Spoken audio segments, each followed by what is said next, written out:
आज आप सुनने जा रहे हैं भगवत गीता का संपूर्ण अध्याय 3 कर्म योग। ये केवल श्लोकों की व्याख्या नहीं है, यह है जीवन जीने की सही कला। वो ज्ञान जो श्री कृष्ण ने स्वयं अर्जुन को रणभूमि में दिया था। हर श्लोक, हर शब्द आपके दिल और दिमाग को झकझोर देगा। तो बैठ जाइए शांति से और आइए चलते हैं उस अमर सत्य की ओर जहां से हमारे सारे कंफ्यूजन और डर मिट जाते हैं।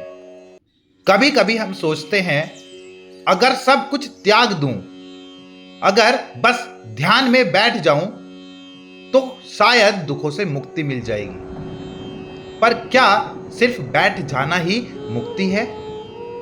क्या भाग जाना ही समाधान है? अर्जुन के मन में भी यही सवाल था। कहता है, हे कृष्ण, अगर ज्ञान श्रेष्ठ है तो फिर तू मुझे युद्ध क्यों करने को कहता है? आज का भाग उन सभी के लिए है जो कर्म और त्याग के बीच उलझे हैं। क्या करें, क्या छोड़ें, क्या सही है? श्री कृष्ण जवाब देंगे, बिना कर्म के कोई भी इस जीवन से मुक्त नहीं हो सकता। तो श्लोक नंबर 1 कहता है कि अर्जुन ने कहा, हे जनार्दन, अगर तेरी नजर में बुद्धि यानी ज्ञान कर्म से श्रेष्ठ है तो फिर मुझे इस भयंकर युद्ध में क्यों झोंक रहे हो? अर्जुन कंफ्यूज्ड है। कहता है, अगर ज्ञान बड़ा है तो फिर कर्म क्यों? आज हम भी तो यही सोचते हैं। अगर सब त्याग ही देना है तो काम क्यों करें? अगर मन को शांत करना है तो भाग क्यों नहीं जाते पहाड़ों पर? लेकिन श्री कृष्ण मुस्कुरा रहे हैं और इन कंफ्यूजन को साफ करने वाले हैं। श्लोक नंबर 2 का अर्थ है कि अर्जुन कहता है, तेरे ये शब्द मेरे मन को भ्रमित कर रहे हैं। अब कृपया करके मुझे एक ही स्पष्ट मार्ग बता दो जिससे मुझे सच्चा कल्याण मिले।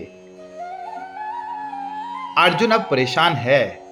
वो कह रहा है, कृपया अब एक रास्ता बताओ जिससे मैं भटकूं नहीं। आज हम सब अर्जुन जैसे हैं। एक तरफ घर की जिम्मेदारी, दूसरी तरफ आत्मा की शांति की तलाश। एक तरफ पैसा कमाना, दूसरी तरफ मन की संतुष्टि। हम भी पूछते हैं, हे कृष्ण, क्या करें? कौन सा रास्ता सही है? श्लोक नंबर 3 का अर्थ है कि श्री भगवान ने कहा, इस संसार में मैंने 2 मार्ग बताए हैं। ज्ञान योग, जिन्हें चिंतन मनन प्रिय है उनके लिए, और कर्म योग, जो कर्म करते हुए आगे बढ़ते हैं उनके लिए है। कृष्ण स्पष्ट करते हैं कि 2 रास्ते हैं। नंबर 1 ज्ञान योग, त्याग और ध्यान का मार्ग, जिसमें बहुत अभ्यास चाहिए। और दूसरा है कर्म योग, कर्म करते हुए भी आत्मा की शुद्धि। पर ध्यान देना, अर्जुन युद्ध के मैदान में है, वो भाग नहीं सकता। इसीलिए कर्म योग ही उसका मार्ग है। हम भी अपनी अपनी जिम्मेदारियों में उलझे हैं। हमें कर्म करते हुए ही शांति पानी होगी, हम भाग नहीं सकते। श्लोक नंबर 4 का अर्थ है कि सिर्फ कर्म करने से कोई निष्क्रिय नहीं होता और केवल कर्म का त्याग करने से सिद्धि नहीं मिलती। मतलब भागने से मुक्ति नहीं मिलती। कृष्ण साफ कहते हैं, कर्म मत करो, इससे शांति नहीं मिलेगी। त्याग कर दो, उससे भी सिद्धि नहीं मिलेगी। असली मुक्ति है कर्तव्य निभाना, बिना फल की इच्छा के। आज लोग सोचते हैं सब छोड़ देंगे तो शांति मिलेगी। नहीं, मन में मोह रहेगा तो हिमालय में भी अशांति मिलेगी, और मन निर्मल हो तो युद्ध भूमि में भी समाधि मिलती है। श्लोक नंबर 5 का अर्थ है कि कोई भी व्यक्ति एक क्षण भी बिना कर्म के नहीं रह सकता। प्रकृति के गुणों से वह मजबूर होकर कर्म करता ही है। मतलब कर्म से कोई बच नहीं सकता। तू चाहे कुछ भी कर ले, चुप बैठ जा, सो जा, पहाड़ों पर चला जा, पर शरीर, मन और प्रकृति कर्म करवाएंगे ही। इसीलिए श्री कृष्ण कहते हैं तू कर्म कर, लेकिन फल की चिंता किए बिना। तो जिंदगी में 2 रास्ते हैं, ज्ञान का और कर्म का। पर अगर हम आम इंसान हैं, परिवार है, समाज है, जिम्मेदारियां हैं, तो हमें कर्म से भागना नहीं, उसे समझदारी से निभाना है। श्री कृष्ण कहते हैं कर्तव्य से भाग मत, बल्कि कर्म को पूजा समझकर कर, क्योंकि सच्ची मुक्ति त्याग में नहीं, सही भाव से किए कर्म में है। श्री कृष्ण के इन वचनों में से कौन सा आपको सबसे ज्यादा दिल को छू गया? नीचे कमेंट में जरूर लिखिए। और अगर आप सच में मानते हैं कि गीता का ज्ञान अनमोल है, तो अभी कमेंट में लिखिएगा जय श्री कृष्ण। जब आप अपनी बात और ये वचन शेयर करेंगे तो आपका अनुभव किसी और के जीवन में रोशनी बन सकता है। कुछ लोग दिखाते हैं कि उन्होंने सब छोड़ दिया है, दुनिया, परिवार, काम, पर अंदर ही अंदर वो मन से उतने ही जुड़े हुए भी होते हैं। त्याग बाहर से नहीं, अंदर से होता है। आज के श्लोक उन सभी को जवाब देते हैं जो सोचते हैं कि मैं तो कुछ नहीं करता, मैं त्यागी हूं, लेकिन मन में कामनाओं का जाल बिछा होता है। श्री कृष्ण कहते हैं अगर तू कर्म से भागा और मन से चिपका रहा तो तेरा त्याग भी एक ढोंग है।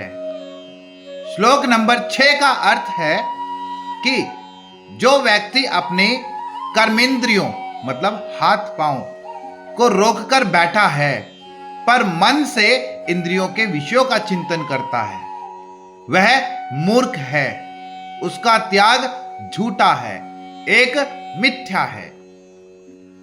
श्री कृष्ण सीधा कह देते हैं अगर तू बाहर से चुप बैठा है, लेकिन मन के अंदर लालच, कामना, मोह बाकी है, तो तू ढोंग कर रहा है। आज कई लोग बोलते हैं मैंने सब छोड़ दिया, लेकिन अंदर से मन उन्हें बांध के रखता है, किसी रिश्ते से, किसी आदत से, किसी चीज की इच्छा से। श्री कृष्ण कहते हैं ऐसा त्याग नहीं, ढोंग है। श्लोक नंबर 7 का अर्थ है कि लेकिन जो व्यक्ति मन द्वारा इंद्रियों को वश में करके कर्म करते हुए भी आसक्त नहीं होता, वह श्रेष्ठ होता है। अब असली योगी कौन है? जो मन से संयमित हो और कर्म करे, बिना मोह के, बिना फल की चिंता के। यही है कर्म योग। आज अगर कोई व्यक्ति ईमानदारी से काम करता है, अपनी जिम्मेदारी निभाता है, पर भीतर से शांत और जुड़ा हुआ है, वो त्यागी है, वही योगी है। श्लोक नंबर 8 का अर्थ है कि तू अपने नियत कर्म को कर, कर्म अकर्म से श्रेष्ठ है, क्योंकि बिना कर्म किए तो शरीर भी नहीं चल सकता। श्री कृष्ण ने यहां एक साधारण सी लेकिन गहरी बात कही। अगर तू कर्म नहीं करेगा तो शरीर भी नहीं बचेगा। एक माँ बच्चे को पालती है, एक किसान खेत जोतता है, एक शिक्षक पढ़ाता है। ये सब उनके नियत कर्म हैं। कर्म से भागना मतलब जीवन से भागना। कर्म जीवन की गाड़ी है, बिना उसके कुछ भी नहीं चलेगा। श्लोक नंबर 9 का अर्थ है, जो कर्म यज्ञ के लिए नहीं किया जाता, मतलब जो कर्म उच्च उद्देश्य के लिए नहीं किया जाता, वह बंधन बन जाता है। इसलिए हे अर्जुन, तू कर्म कर, लेकिन मोह रहित होकर, केवल कर्तव्य भाव के लिए। आज की सबसे जरूरी सीख, कर्म करो लेकिन मैं और मेरा छोड़कर।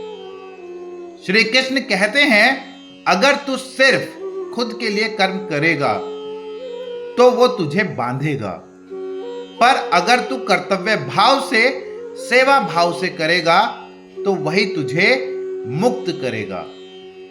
यही है यज्ञ भावना, मतलब कर्म को पूजा समझकर करना।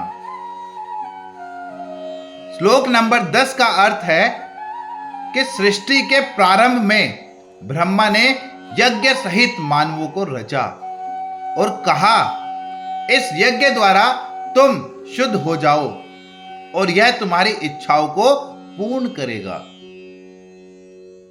भगवान खुद कहते हैं कि जब मैंने दुनिया बनाई तभी तय किया कि यज्ञ ही जीवन का आधार होगा।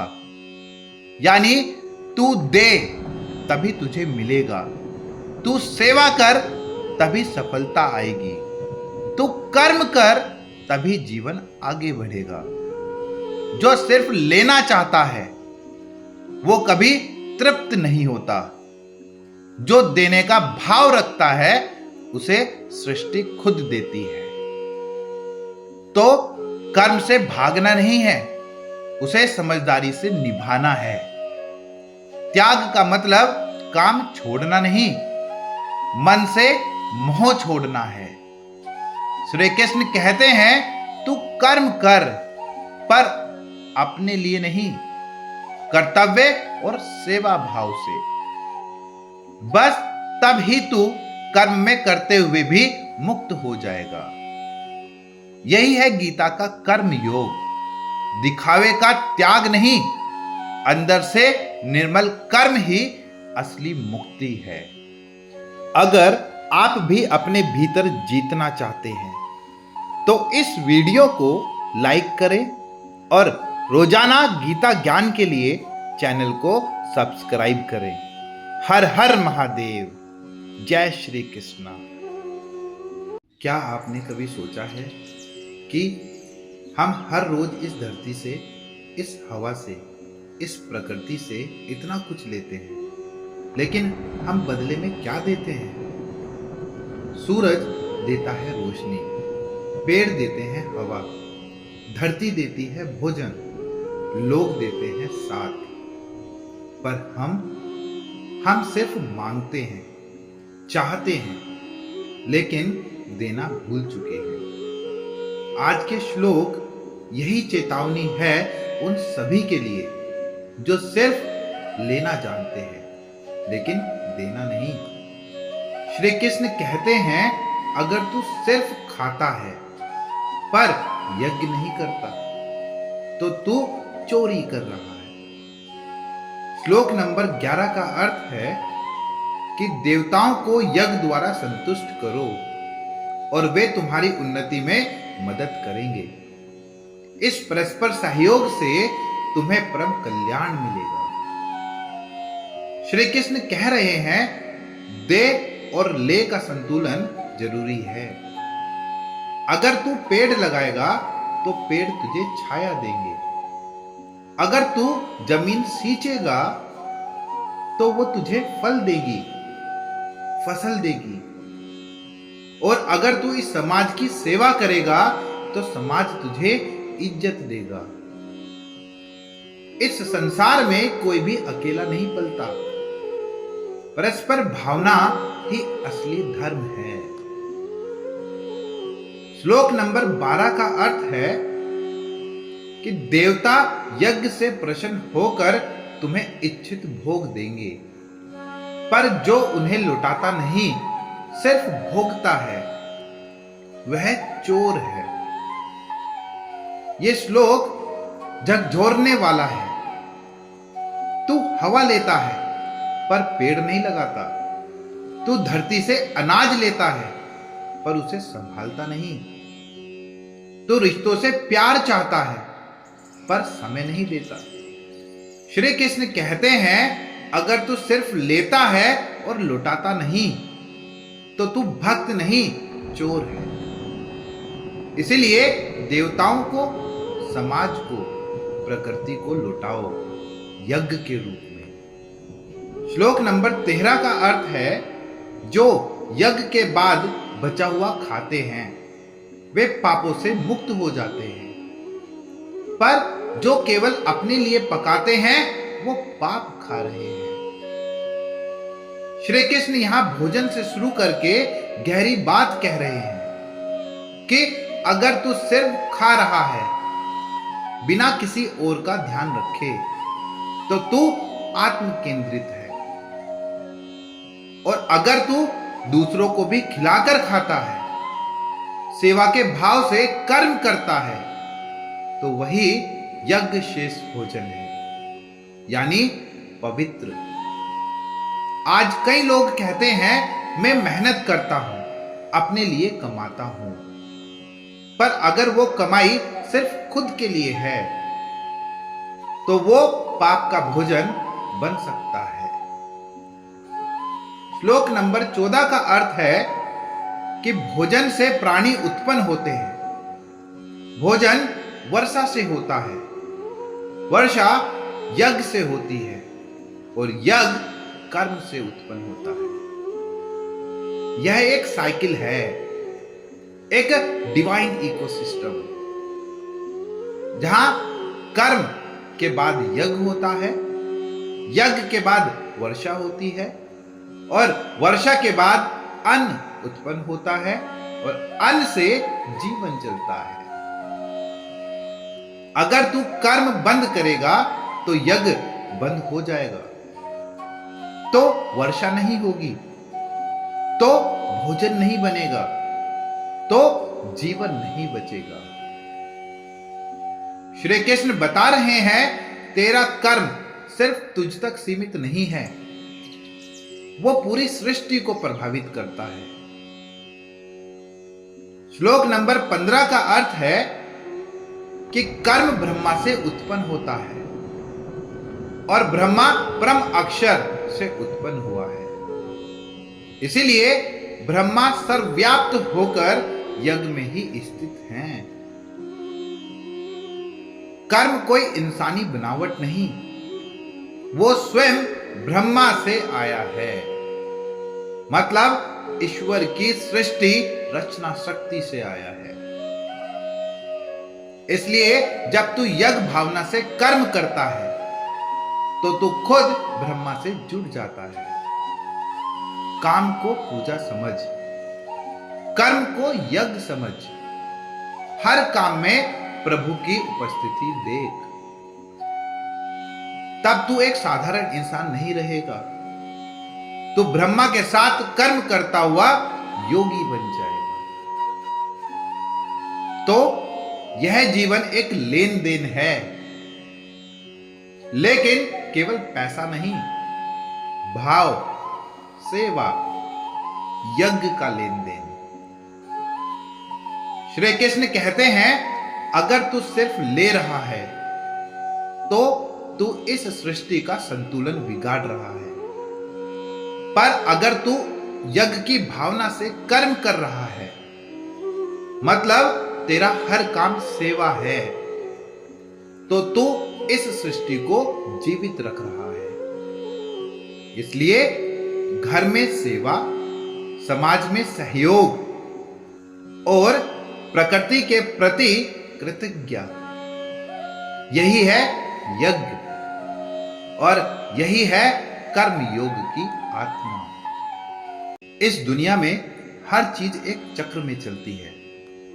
बीज से पेड़, पेड़ से फल और फल से फिर बीज। इसी तरह बादल से वर्षा, वर्षा से नदी, नदी से समुद्र, समुद्र से बादल।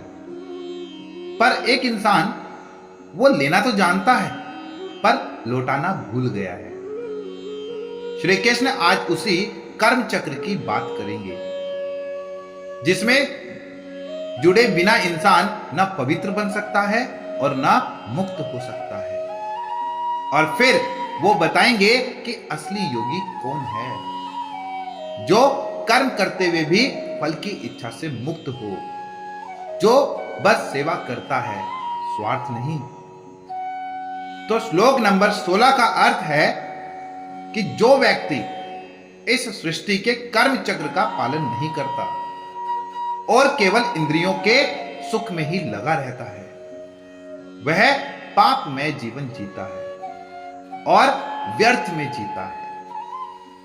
श्री कृष्ण चेतावनी देते हैं, अगर तू इस चक्र से बाहर निकला, तूने सेवा छोड़ दी, बस भोग में लगा रहा, तो तू जिंदा होकर भी मरा हुआ है। आज का इंसान धरती से ले रहा है, रिश्तों से ले रहा है, समय और संसाधनों से ले रहा है, पर देता क्या है? कर्म चक्र से बाहर जाना मतलब संतुलन तोड़ना और पाप में फंस जाना। श्लोक नंबर 17 का अर्थ है, लेकिन जो आत्मा में रमण करता है, आत्मा में ही तृप्त है और संतुष्ट है, उसे कोई कर्म करना आवश्यक नहीं है। यह श्लोक एक रेयर स्थिति की बात करता है।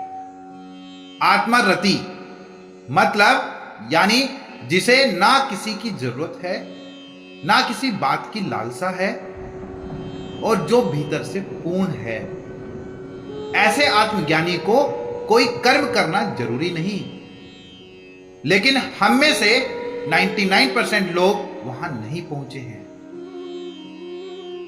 श्लोक नंबर 18 का अर्थ है, ऐसे आत्मज्ञानी व्यक्ति को कर्म करने से कुछ प्राप्त नहीं होता और न करने से कुछ खोता है।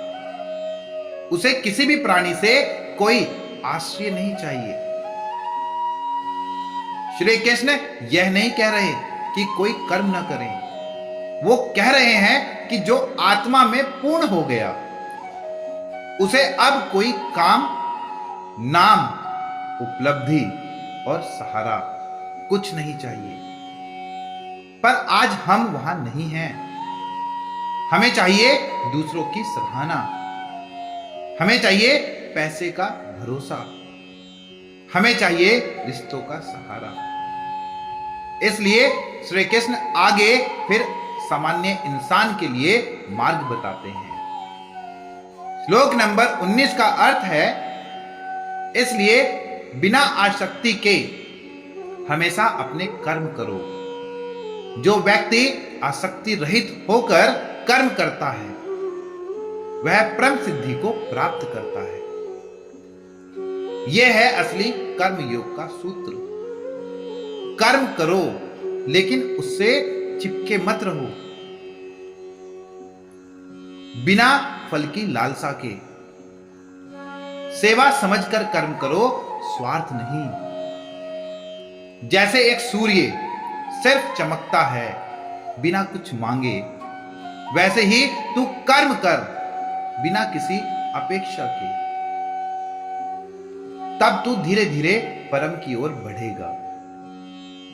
श्लोक नंबर 20 का अर्थ है, जनक जैसे राजा भी कर्म के द्वारा ही सिद्धि को प्राप्त हुए थे और लोक संग्रह मतलब लोगों के भले के लिए भी तुझे कर्म करना चाहिए।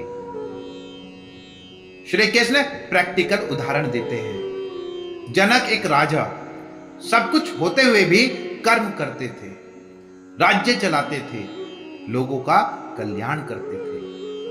तुझे भी ऐसा ही बनना है, राजा की तरह जिम्मेदार और योगी की तरह निर्मोही।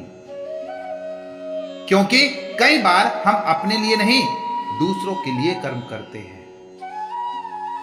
बच्चे देख रहे हैं हमें, समाज हमसे प्रेरणा लेता है, कोई चुपचाप हमारी राह देख रहा है। इसलिए कर्म कर, त्याग से नहीं, उदाहरण बनने के लिए। तो यह जीवन एक संतुलन है। यहां लेना, देना, सेवा, कर्म सब चक्र में चलता है। जो इस चक्र से बाहर निकला वो खुद को और इस संसार को तोड़ देता है। श्री कृष्ण कहते हैं, तू सिर्फ अपने लिए मत जी, कर्म कर ताकि कोई और प्रेरित हो सके। कर्म कर ताकि ये संसार चल सके। कर्म कर क्योंकि तू एक उदाहरण बन सके। यही है कर्म योग, जहां तेरा हर काम तुझे ऊपर उठाता है और दूसरों को साथ ले चलता है। तू जो करता है वो सिर्फ तेरा नहीं होता। तू जो खाता है, पहनता है, बोलता है, तेरे बच्चे, तेरा दोस्त, तेरा समाज सब देख रहे होते हैं। अगर तू आलसी बना वो भी बनेंगे, अगर तू मेहनती बना वो भी सीखेंगे। आज के श्लोक उस सच पर रोशनी डालते हैं जो हम अक्सर भूल जाते हैं। तेरा हर कर्म किसी के लिए प्रेरणा है। कर्म कर क्योंकि तू एक मिसाल है। तेरे पीछे कई आंखें हैं जो देख रही हैं कि तू कौन है और क्या कर रहा है। श्लोक नंबर 21 का अर्थ है, जो भी श्रेष्ठ व्यक्ति करता है लोग वही करने लगते हैं। जिसे वो सही मान लेता है समाज उसे ही अपनाता है। मान लीजिए आपके मोहल्ले में एक बड़ा आदमी गुटखा खाता है, तो बच्चे भी कहेंगे वो करता है तो हम भी करेंगे। श्री कृष्ण यही कह रहे हैं, अगर तू किसी को मानता है और वो कुछ करता है तो तू भी वैसा करने लगेगा। और अगर तू खुद किसी की नजरों में बहुत बड़ा है तो तेरा हर एक काम एक मिसाल बनता है। इसीलिए सोच समझकर कर्म कर। श्लोक नंबर 22 का अर्थ है कि हे पार्थ, मेरे लिए तीनों लोकों में कुछ भी करने को बाकी नहीं है, ना ही मुझे कुछ पाना है, फिर भी मैं कर्म करता हूं। श्री कृष्ण खुद भगवान हैं। उन्हें ना कोई पद चाहिए, ना पैसा और ना नाम, फिर भी वो कर्म क्यों करते हैं? ताकि हम सीख सकें कि कर्म करना ही जीवन है। अगर भगवान भी बिना रुके कर्म करते हैं तो हमें भी हर दिन ईमानदारी से अपना काम करना चाहिए। श्लोक नंबर 23 का अर्थ है, अगर मैं कर्म न करूं तो सब लोग मेरे रास्ते पर ही चलेंगे। इसलिए मैं कभी भी कर्म में आलस नहीं करता। श्री कृष्ण यहां समझाते हैं, अगर मैं खुद काम छोड़ दूं तो दुनिया कहेगी देखो भगवान भी कुछ नहीं करते, और फिर सब कर्म से भागने लगेंगे। आज अगर बड़े बड़े नेता, शिक्षक, माता पिता काम से भाग जाएं तो उनके पीछे पूरा समाज बिगड़ जाएगा। इसीलिए जो ऊपर है, जो बड़ा है, उसे और भी जिम्मेदारी से कर्म करना चाहिए। श्लोक नंबर 24 का अर्थ है, अगर मैं कर्म ना करूं तो ये दुनिया बिगड़ जाएगी और मैं समाज में गड़बड़ी का कारण बन जाऊंगा। जरा सोचिए, अगर कोई पिता काम छोड़ दे, कोई डॉक्टर इलाज छोड़ दे, कोई नेता समाज की सेवा न करे तो क्या होगा? पूरा सिस्टम हिल जाएगा।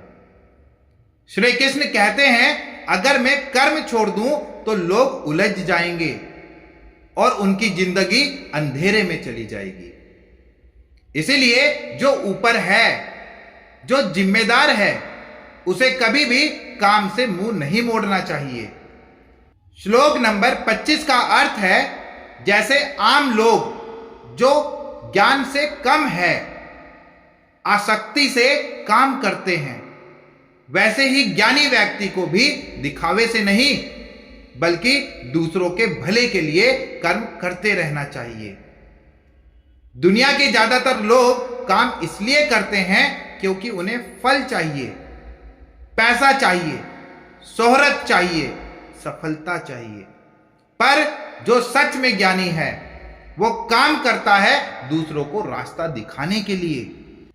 जैसे कोई टीचर खुद तो सब जानता है, फिर भी बच्चों के लिए बार बार समझाता है, वही एक सच्चा कर्मयोगी है। तो अगर आप माँ बाप हैं, आपके बच्चे आपको देखकर सीख रहे हैं। अगर आप टीचर हैं, तो स्टूडेंट आपकी हर आदत पकड़ते हैं। अगर आप कोई भी जिम्मेदार इंसान हैं, तो आपकी कर्म की शैली ही आपकी विरासत है। श्री कृष्ण कहते हैं, काम करो क्योंकि तुम्हें देख रहा है पूरा समाज। तुम एक मिसाल हो, जिम्मेदारी है तुम्हारे ऊपर, तो कर्म मत छोड़ो, कर्म को अपना योगदान बना दो। श्री कृष्ण के इन वचनों में से कौन सा आपको सबसे ज्यादा दिल को छू गया?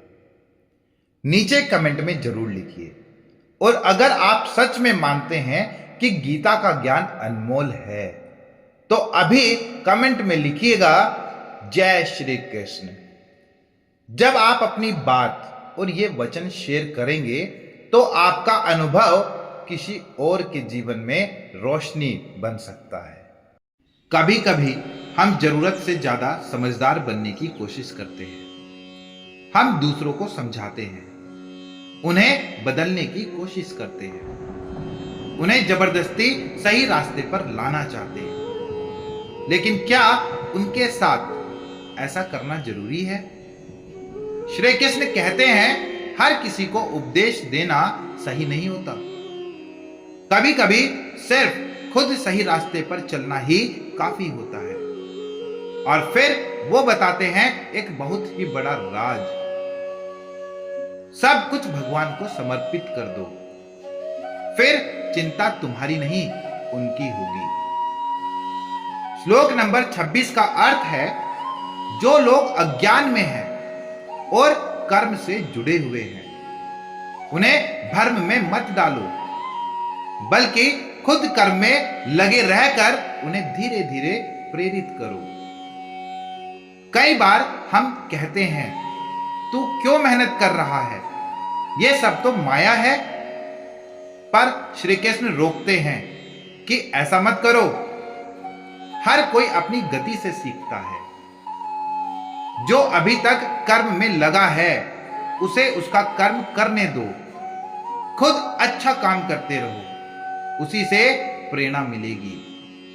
मतलब पहले खुद बदलो, फिर दुनिया खुद ब खुद सीखेगी।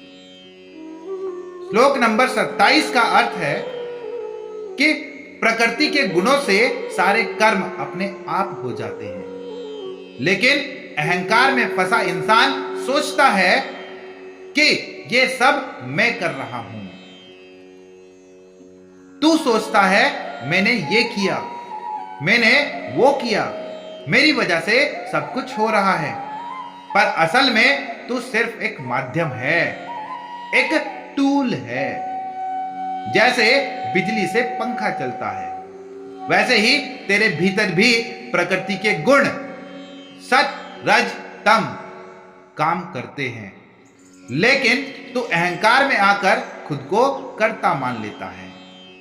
यही सबसे बड़ी भूल है। श्लोक नंबर 28 का अर्थ है, जो तत्व को जानने वाला होता है, वो जानता है कि केवल गुण ही गुणों में कार्य कर रहे हैं, इसीलिए वो आसक्ति नहीं करता। मतलब जो सच्चा ज्ञानी है, वो जानता है कि ये शरीर ये मन, ये बुद्धि सब सिर्फ प्रकृति के हिस्से हैं।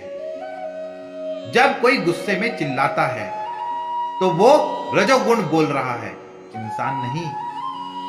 इसलिए ऐसा व्यक्ति ना खुशियों में उड़ता है, ना दुखों में टूटता है, और कर्म करते हुए भी पछता नहीं है। वो देखता है, समझता है और शांत रहता है। श्लोक नंबर 29 का अर्थ है कि प्रकृति के गुणों में फंसे लोग कर्म से जुड़े होते हैं। उन्हें जो सब कुछ नहीं जानते, उन्हें डांटने या हिलाने की जरूरत नहीं है। मतलब तू अगर समझदार बन गया है तो दूसरों को मूर्ख समझकर मत हिला।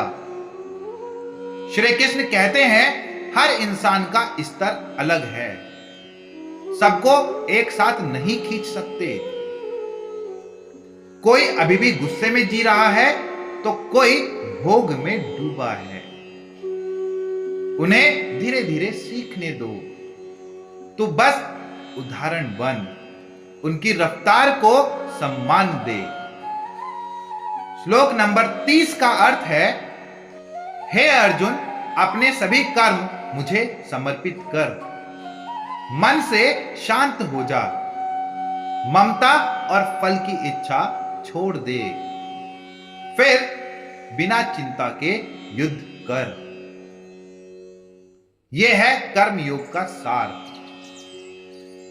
जो कर भगवान के लिए कर, फल की चिंता मत कर, खुद को उसमें मत फंसा। ना तो मेरा कह, ना तो मुझे मिलेगा, ऐसी सोच रख। बस कर्म कर, वो भी बिना डर के, बिना तनाव के, बिना मोह के। तभी तू सच्चा योद्धा बन पाएगा जीवन की हर लड़ाई में। तो कभी कभी हम दूसरों को बदलने में लग जाते हैं, दूसरों को सही बताने में उलझ जाते हैं, लेकिन श्री कृष्ण कहते हैं पहले खुद बदलो, फिर चुपचाप कर्म करते जाओ। तुम्हारा कर्म ही सबसे बड़ा उपदेश होगा। और जब भी उलझ जाओ तो अपने सारे काम भगवान को सौंप दो। तब चिंता नहीं होगी, चैन होगा। तब डर नहीं रहेगा, शांति आएगी। बस कर्म करते जाओ और फल को छोड़ दो। हर हर महादेव, जय श्री कृष्ण। दुनिया में दो तरह के लोग होते हैं। एक वो जो सच को सुनकर भी टाल देते हैं, और एक वो जो सुनते हैं, समझते हैं और बदलते हैं।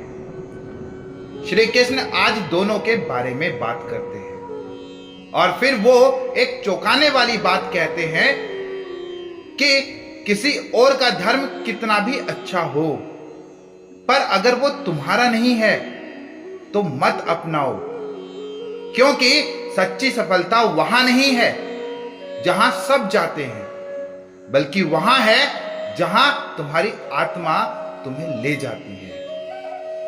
श्लोक नंबर 31 का अर्थ है कि जो लोग श्रद्धा से मेरी बातें मानते हैं और उसमें दोष नहीं ढूंढते, वो भी धीरे धीरे कर्म के बंधन से मुक्त हो जाते हैं। श्री कृष्ण कहते हैं हर इंसान को ज्ञान एक बार में समझ नहीं आता, लेकिन अगर वो विश्वास रखें, निंदा न करें और धीरे धीरे मेरी बातों को अपनाएं, तो वो भी कर्म से धीरे धीरे आजाद हो सकता है। मतलब जरूरी नहीं कि तू परिपक्व हो, मतलब मैच्योर हो, पर सच्चे दिल से सुन और विश्वास कर, तब बदलाव आएगा। श्लोक नंबर 32 का अर्थ है कि जो लोग मेरे इस उपदेश में दोष ढूंढते हैं और उसे नहीं अपनाते, वो सब ज्ञान से भटके होते हैं और अंत में खो जाते हैं। आज भी बहुत लोग हैं जो गीता को सुनते हैं पर कहते हैं यार ये सब बातों से क्या होगा। श्री कृष्ण साफ कहते हैं कि जो मेरी बातों को तर्क या अहंकार से नकारते हैं वो खुद ही अपने विनाश की ओर जा रहे हैं। यह श्लोक एक चेतावनी है कि ज्ञान को छोटा मत समझ, क्योंकि यही ज्ञान जीवन का नक्शा है। श्लोक नंबर 33 का अर्थ है, जानकर व्यक्ति भी जैसा उसका स्वभाव है वैसा ही व्यवहार करता है। सब लोग अपनी प्रकृति के अनुसार ही चलते हैं, तो जबरदस्ती उन्हें बदलने से क्या होगा। श्री कृष्ण कहते हैं भले ही तू ज्ञानी बन जाए फिर भी तेरी आदतें, तेरी प्रकृति जल्दी नहीं बदलती। जैसे कोई जल्दी गुस्सा करता है, कोई ज्यादा सोचता है, कोई डरपोक है। हर इंसान की एक प्रकृति होती है, उसे बदलने में समय लगता है। इसलिए जैसा है वैसे खुद को समझ और धीरे धीरे बदल। दूसरों पर जबरदस्ती मत कर। श्लोक नंबर 34 का अर्थ है कि हर इंद्रिय, आंख, कान, मन सब को उनके विषय में आकर्षण और विकर्षण होते हैं, लेकिन इंसान को उनके वश में नहीं होना चाहिए, क्योंकि यही उनके रास्ते के सबसे बड़े दुश्मन हैं।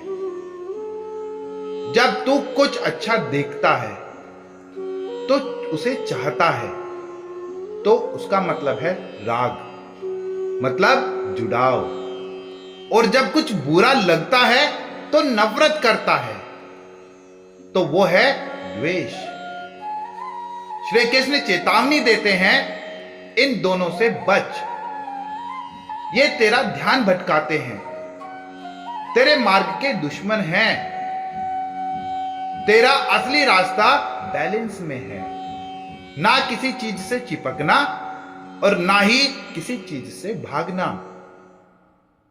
श्लोक नंबर 35 का अर्थ है कि अपना कर्तव्य चाहे उसमें दोष हो, दूसरों के कर्तव्य से बेहतर है, भले ही वो अच्छे से किया गया हो। अपने धर्म में मर जाना ही बेहतर है, क्योंकि दूसरे का धर्म अपनाना खतरनाक होता है। यह आज का सबसे गहरा श्लोक है। श्री कृष्ण कहते हैं तू जो है वही रहे, दूसरे जैसा बनने की कोशिश मत कर। किसी का धर्म व्यापारी होना है तो किसी का सैनिक, तो किसी का शिक्षक। अगर तू किसी और का रास्ता चुनेगा तो शायद वो बेहतर लगे, पर वहां तेरी आत्मा नहीं है।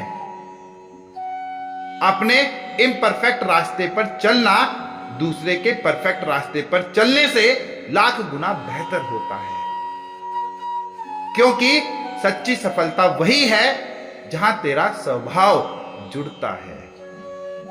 तो इस दुनिया में हर इंसान अलग है, हर किसी की गति, स्वभाव और रास्ता अलग है।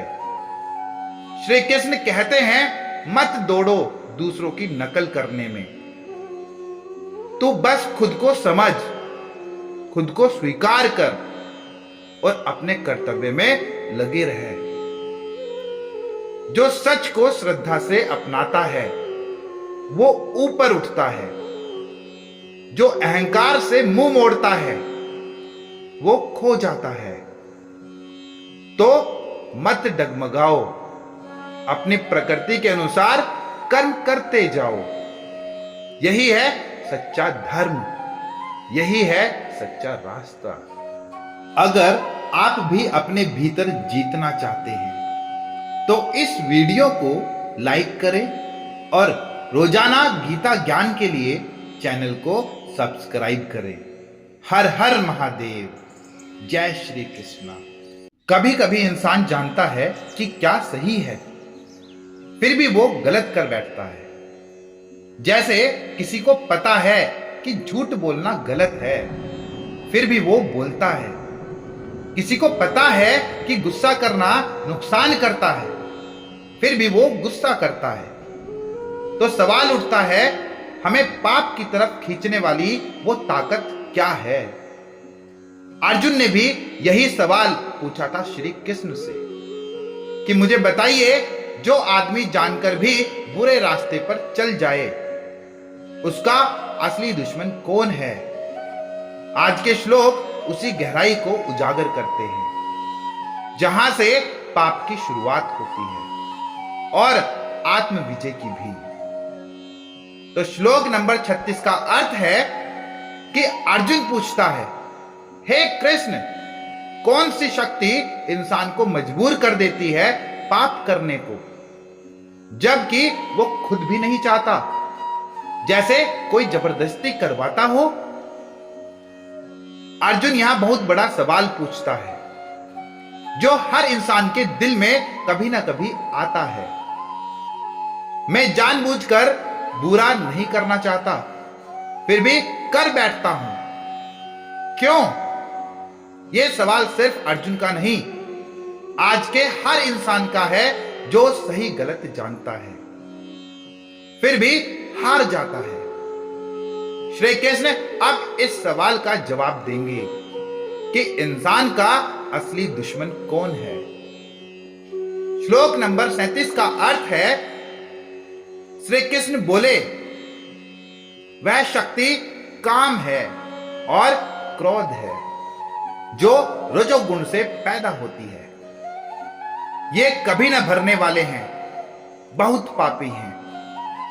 इन्हें ही इस दुनिया का, इस जीवन का असली दुश्मन जानो। श्री कृष्ण सीधे कहते हैं, तेरा सबसे बड़ा दुश्मन तेरे भीतर है।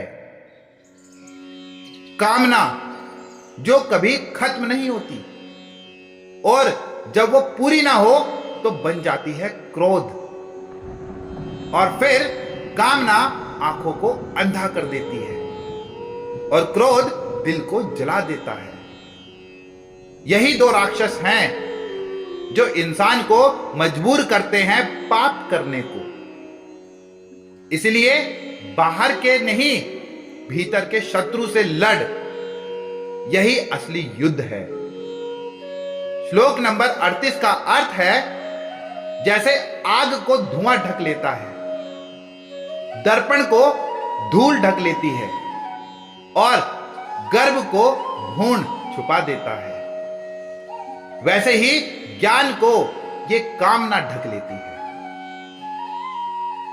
ज्ञान तो हर इंसान के भीतर होता है, लेकिन कामना उसे ढक लेती है। श्री कृष्ण 3 उदाहरण देते हैं। धुआं आग को छुपाता है, धूल दर्पण को छुपाती है, लेकिन साफ करने से ठीक हो जाता है। गर्भ बच्चा पूरी तरह छुपा देता है, लेकिन समय और प्रक्रिया चाहिए। ऐसे ही कामनाएं जब मन पर कब्जा करती हैं, तो इंसान को सही गलत नहीं दिखता। समाधान धीरे धीरे अंदर की सफाई करनी होगी। श्लोक नंबर 39 का अर्थ है, हे अर्जुन, यह कामना रूपी अग्नि ज्ञानी का भी ज्ञान ढक देती है। यह कभी न भरने वाली आग है, जो हमेशा से इंसान का दुश्मन रही है। कोई कितना भी समझदार हो, अगर उस पर कामना हावी हो गई तो वो भी गलत कर बैठेगा। कामनाएं ऐसी आग है जो पेट की भूख से भी ज्यादा जलाती है, जो कभी संतुष्ट नहीं होती, जो इंसान को भस्म कर देती है। श्री कृष्ण चेतावनी देते हैं, इस अग्नि से बचो। ये तुझे बाहर से नहीं अंदर से जलाएगी। श्लोक नंबर 40 का अर्थ है कि इंद्रियां, मन और बुद्धि, यही इस कामना का ठिकाना है। यही कामना इन तीनों के माध्यम से जीव के ज्ञान को ढक देती है और उसे भ्रमित कर देती है। अब श्री कृष्ण बताते हैं कामना अंदर कहां कहां छुपी रहती है। इंद्रियों में, आंखें, कान, जीभ, त्वचा, मन में इच्छाओं के रूप में और बुद्धि में तर्क और बहानों के रूप में। ये तीनों जब कामना से संक्रमित हो जाते हैं तो इंसान को असली ज्ञान, सच्चाई और विवेक नहीं दिखता। यही वजह है कि इंसान जानकर भी गलत रास्ता चुनता है। तो अगर तुझे जीतना है तो बाहर नहीं, इन्हीं इंद्रियों, मन और बुद्धि को जीतना होगा। तो जीवन में सबसे बड़ा युद्ध किसी बाहरी दुश्मन से नहीं, अपने भीतर की कामना और क्रोध से है। यही वो ताकत है जो ज्ञान को ढक देती है, आत्मा की आवाज को दबा देती है और इंसान को पाप की तरफ धकेल देती है। श्री कृष्ण हमें याद दिलाते हैं, अगर तू खुद को नहीं जीत पाया तो दुनिया की कोई भी जीत हार बन जाएगी। इसलिए अपने भीतर झांक और वहां जो छिपा दुश्मन है उसे पहचान और उसे शांत कर। तू रोज दुनिया से लड़ता है, हालात से, लोगों से, पैसों से, रिश्तों से, पर क्या तूने कभी खुद से लड़ा है? खुद के गुस्से से, खुद की इच्छाओं से, खुद की कमजोरियों से? श्री कृष्ण कहते हैं, अगर तूने खुद को नहीं जीता तो बाकी सब जीते व्यर्थ हैं।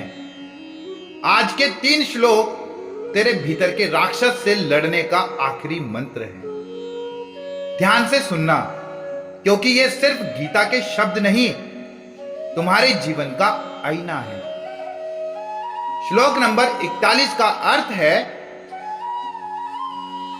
हे अर्जुन, सबसे पहले अपनी इंद्रियों, आंख, कान, जीभ और मन को काबू कर और फिर इस पाप रूपी दुश्मन को खत्म कर दे, क्योंकि यह ज्ञान और विवेक दोनों को नष्ट कर देता है।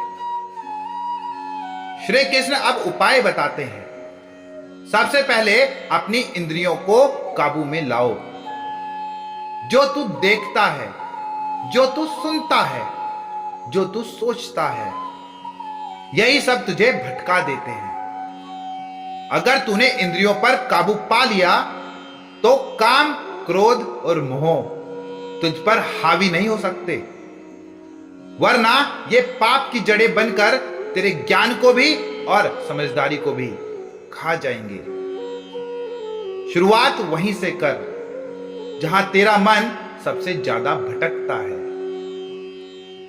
श्लोक नंबर 42 का अर्थ है कि इंद्रियां शरीर से ऊपर हैं, मन इंद्रियों से ऊपर है और बुद्धि मन से ऊपर है और आत्मा बुद्धि से भी ऊपर है।